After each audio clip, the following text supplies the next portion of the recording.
What's going on, guys? It's Wafers, and welcome back to the Newport County Road to Glory Career Mode. It's episode 33, and today we are going to be finishing up December and entering the January transfer window, where we will be seeing some moves made. Now, halfway through the season, and we are sitting in 5th place with 41 points. As you can see, it's pretty close. Preston is tied with us, also on 41 points and 6th place. But we are pretty, solidly in the playoff picture right now as we take a look at the rest of the table. Looking at the top scorers so far in the season, Telford is currently the top scorer in the league. He has 16 goals in 21 matches, one ahead of Brown and one ahead of McAllister. In terms of assists, we have Marsh with 18 assists through 24 matches. He's played in every single game. Telford has 9. Sheehan also has 9. And Bennett also has 9 there in only 14 games, as he missed 2 months of the season. And then for clean sheets, you can see that Townsend is down in 10th. We've only been able to hold 5 clean sheets in our 24 games, which is something that we need to improve on. Now, before we get into the games for this episode, you can see that Alex Payne will be heading off to St. Johnston. As long as that goes through and he accepts the agreement, then we will be shipping him off when it gets to January. But into our first game against Nottingham Forest, and about half an hour into the game, Nottingham Forest would come forward. A really nice move by their striker, and he is able to finish that one past Townsend to put them up 1-0. 5 minutes after the restart, and we would come forward looking to grab an equalizer. Shepherd is going to find Telford. Telford hits Bennett, who creates some space, and finds Marsh, who finishes this one to make it 1-1. And put us level against Nottingham Forest with about 52 minutes into the match. Another goal from Marsh as he continues to be involved in our attacking play. 8 minutes before the end of the game, and we would come forward looking for a winner this time. Jenkins, on off the bench, drives forward. He's going to lay a ball through to Bennett, who finishes this to put us up 2-1. As we take a late lead against Nottingham Forest and come back from a goal down in order to win this one. 2-1 is how it finishes as we grab 3 points against Nottingham Forest. We would head straight into another game, this one against Sheffield Wednesday at the Rodney Parade this time.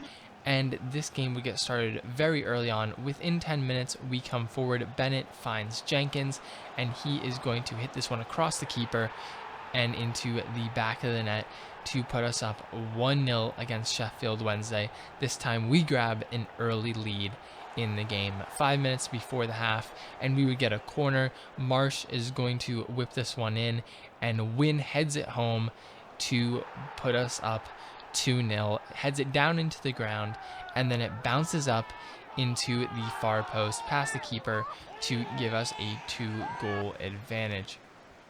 55 minutes in, and we would come forward looking for more goals, looking to put this one in the bag, and Aziz would find Jenkins. He's one-on-one with the keeper. He's going to hit it with his left foot and score this one to put us up 3-0. And this game is in total control by us now against Sheffield Wednesday. That is how it would end. 3-0, 2 goals by Jenkins, sandwiching a goal by Wynn in this one. After that game, we find out that Payne has agreed to the transfer and will head off to St. Johnstone when we enter the January transfer window, which is good to see. We're just letting more players go, freeing up some more room in the squad. Our next game would be against Millwall, who we host at the Rodney Parade, and they would come forward early, looking to get on the board, some nice moves inside the box to create some space, and they would finish that one past Townsend to put them up 1-0. We jump all the way into the second half, 65 minutes in, and Haynes down this left-hand side would find Bennett, who just half volleys this one towards the goal. It goes off of the keeper's arm actually and deflects up into the net. So a pretty lucky bounce there, but we were able to get a goal back, and those were all the chances in the game. It ends 1-1 as we pick up a draw against Millwall. Our next game would be in the FA Cup against Wolves. I played a full backup side in this one, just looking to see if maybe we could create something and progress in the FA Cup, but they played a very strong lineup, and it was clear from the onset that this one would not be going our way.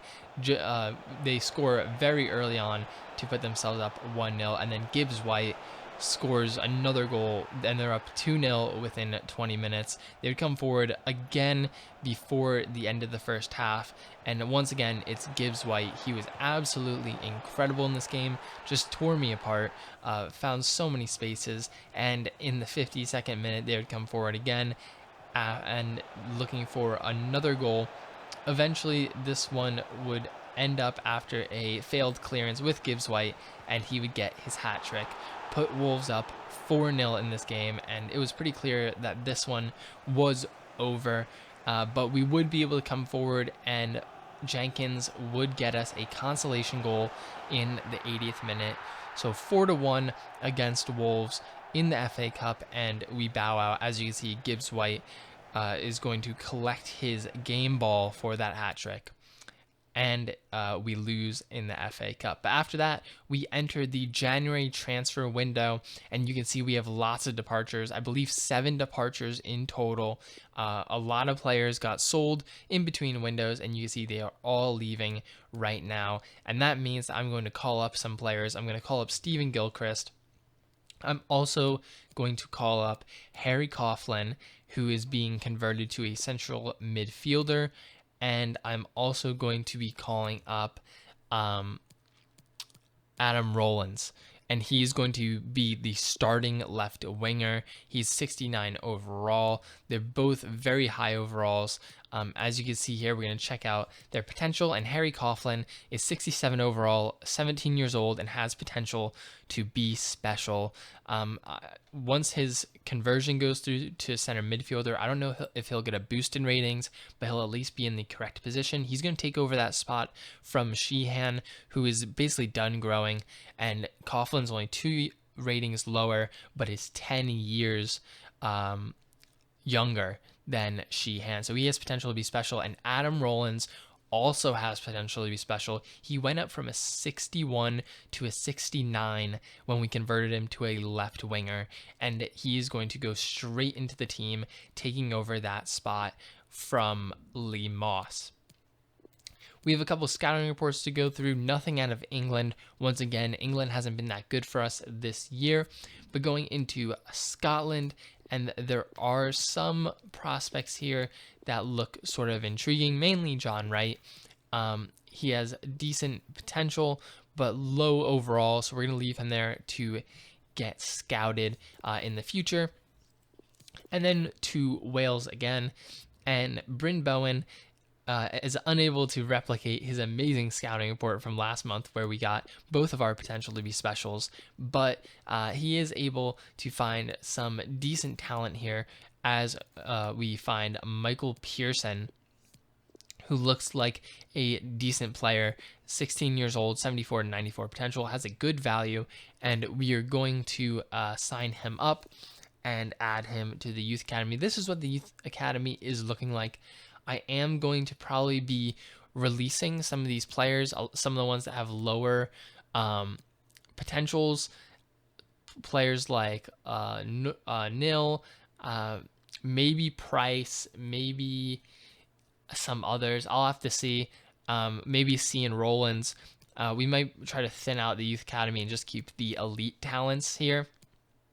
As you can see, we have 5 spots remaining in the squad, and I want to try to hold on to as many of those as possible in case we get a really, really good Youth Academy player and they demand to be taken up at the end of the season.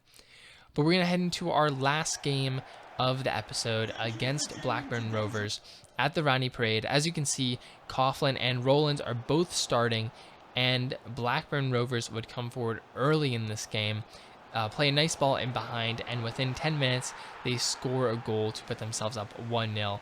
In the 65th minute, off of a corner, Marsh is going to whip this one in. We're looking for a win, and he gets up and heads it home to knot the game at 1.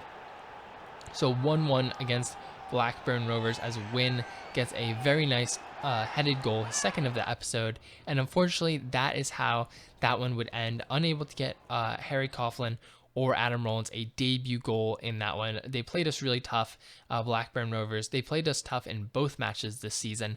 So 1 point out of that, and as you can see, that leaves us in 4th place on a level with Preston on 49 points. And we will continue the January transfer window next episode as we look to sell some more Deadwood players and open up some more space in the squad. But that is going to be it for this episode of the Newport County Road to Glory Career Mode. If you guys did enjoy it, make sure to drop a like on the video. Let me know what you think down below in the comments, and subscribe if you are new, and I'll see you guys soon with a new episode.